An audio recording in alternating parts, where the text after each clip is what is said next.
Karachi was loud. It always was. The city breathed in horns and coughed out dust, its heartbeat pulsing through alleyways and cricket grounds, rooftop prayers and chaiwala stalls.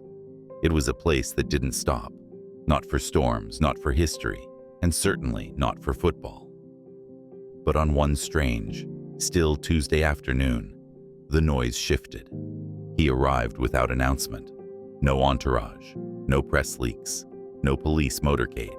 Just a man in a plain white polo, cap drawn low, and shoes too clean for the streets he walked. People turned, looked, shrugged. Another tourist, perhaps. Until someone recognized the jawline. The walk, the silence. Cristiano Ronaldo had landed in Karachi. He'd come on a private initiative. No headlines, no sponsors. Just a personal promise to a foundation he'd quietly supported for years. A shelter school for orphaned children, tucked behind a mosque in Korangi, where dreams fought daily with hunger and loss. But there was one condition. He wouldn't speak. No press conferences, no photo shoots, no words. He said he wanted to feel, not explain. The children didn't know who he was at first. They saw a man taller than most, quiet, eyes kind but unreadable. He entered their classroom, sat cross-legged among them, and simply listened. To Urdu recitations, to chalk squeaking on boards, to laughter that filled spaces where trauma used to echo. He helped serve lunch in the courtyard, lifting plates with the same hands that had lifted trophies.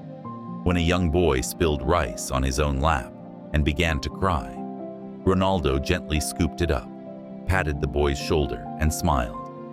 The boy stopped crying, uncertain why. He played football with them later, barefoot. No cameras, no showboating, just passes, headers, smiles. He didn't score once. He passed every time.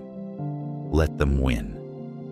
And then, as dusk began to settle over the city, he made his way to the front of the school, where a small plaque honored the shelter's founder, a local woman who had died protecting the children during a flood years earlier. Ronaldo stood there for a long time. Then, without a word, he reached into his bag, pulled out something wrapped in soft cloth, and placed it at the base of the plaque. It was a golden captain's armband. His armband, the one from his final game with Portugal. He bowed his head, rested his hand on the stone, and walked away without a single glance back. The teachers stood in stunned silence. The children watched, not entirely understanding what had just happened, only that it mattered. Later that night, a volunteer posted a single photo online.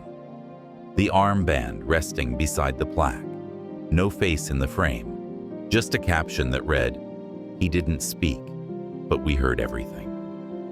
The story spread like wildfire. Headlines emerged. Ronaldo's silent day in Karachi. The gesture that needed no words. But Ronaldo never acknowledged it. No tweets, no stories, just silence.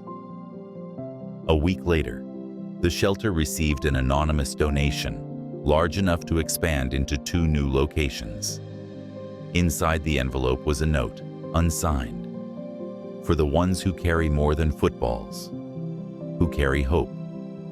And in a city known for its noise, the most unforgettable day came not with words or applause, but with silence, presence, and one gesture that echoed far louder than any anthem.